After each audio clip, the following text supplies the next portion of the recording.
এবার বেহাল রাস্তার প্রতিবাদে পথে নামল সালার ব্লক তৃণমূল কংগ্রেস।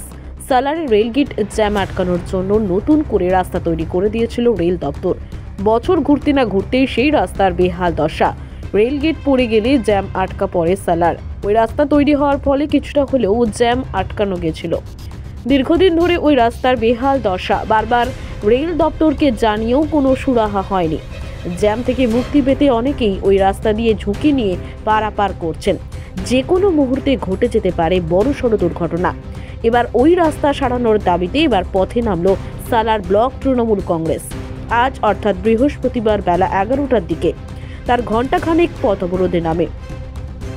তৃণমূল কংগ্রেসের নেতা কর্মী সমর্থকরা এদিন পার্টি অফিস থেকে মিছিল করে এসে সালার দ্বিতীয় রেলগেটে এসে কাটোয়া-কান্দি রাজ্য সড়কে বসে পড়েন।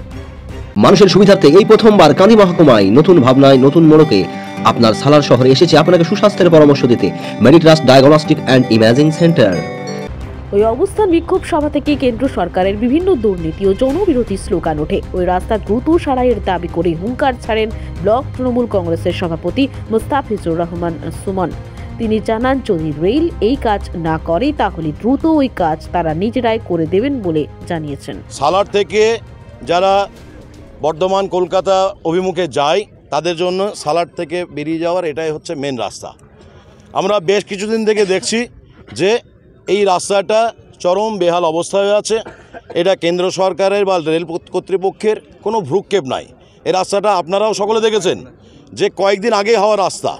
অর্থাৎ কয়েকদিন আগে তৈরি হওয়া রাস্তার যে এত দুর্দশা হতে পারে সেটা কল্পনাও করা যায় না। এবং তার জন্যেই এখানে পরশুতেও রাত্রিতে একটা দুর্ঘটনা ঘটেছে, একটা আলোর গাড়ি উল্টে গিয়েছিল। মানে এতটাই দুর্ঘটনা প্রবণ হয়ে আছে যে কোনো সময় বড় ধরনের দুর্ঘটনা ঘটতে পারে। তাই আমাদের বহরমপুর মুর্শিদাবাদ সাংগঠনিক জেলার সভাপতি, আমাদের সকলের প্রিয় নেতা, কালকে আমরা অপূর্ব সরকার ডেভিড মহাশয়ের সঙ্গে আলোচনা করে তার অনুমতিক্রমেই আমরা ভরতপুর 2 নম্বর ব্লক তৃণমূল কংগ্রেসের পক্ষ থেকে সাধারণ মানুষের সুবিধার্থে তাদের চলাচল যাতে সুন্দর হয়, সুষ্ঠুভাবে তারা যাতে পথ চলতে পারে, তারই প্রতিবাদে আমরা কিন্তু আজকে একটা প্রতীকী পথ অবরোধ করেছি।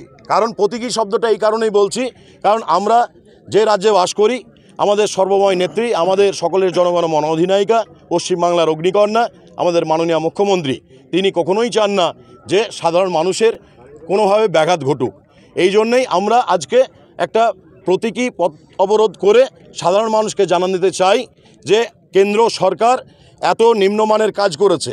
কারণ কেন্দ্র সরকার বিগত 9 বছর ধরে, আর কয়েকদিনে 10 বছর পূর্ণ হবে, 10 বছরে আমাদের গণতন্ত্রকে এতটাই ভঙ্গুর করেছে যে তার নিদর্শন আমরা এখানেই দেখতে পাচ্ছি। যে নীতিহীন সরকার, যে ধর্মান্ধতার সরকার আজকে গোটা দেশে তথা আমাদের পশ্চিমবাংলায় জাতিতে ভেদাভেদ সৃষ্টি করে তারা একটা ধর্মান্ধকরণ তৈরি করতে চাইছে। কিন্তু তারা প্রকৃত জনগণের সাথে উন্নয়নের দিকে তাদের কোনো ভ্রুক্ষেপ নাই। আপনারা গতকালও মিডিয়া বন্ধুরা দেখেছেন কিনা জানি না, আমরা সাধারণত ফটক ভেঙে পড়তে দেখি কোনো প্রাকৃতিক দুর্যোগ হলে। কোনো দুর্যোগ নাই, কিছু নাই, আমরা হঠাৎ করে কালকে দেখছি যে ফটক ভেঙে পড়েছে। অতএব এখান থেকেই বোঝা যাচ্ছে যে কেন্দ্র সরকার তাদের মনোনীত কেন্দ্রীয় এজেন্সি দ্বারা কত নিম্নমানের কাজ করাচ্ছে। এতে আমাদের এই ব্লকের জনগণ তথা সমস্ত একদম বহরমপুর থেকে বর্ধমান কলকাতার মানুষ এই রাস্তায় যারাই যাতায়াত করে তারা খুবই সংকটের মধ্যে আছে। তাই আমরা এখানে আজকে এই অবরোধ করেছি। এই রাস্তা কেন্দ্র সরকার কবে করবে জানি না, রেল কবে করবে জানি না। কারণ সরকারিভাবে রাজ্য সরকার করতে গেলে অনেক লিটিগেশন আছে। আমরা দলগতভাবে আজকে এই জায়গায় আমরা প্রতীকী পথ অবরোধ সভা করে গেলাম। আমরা আগামীকাল থেকেই আমাদের ব্যক্তিগত দলগত প্রচেষ্টায় আমরা এই রাস্তা মেরামতির কাজ আমরা কাল থেকেই শুরু করব।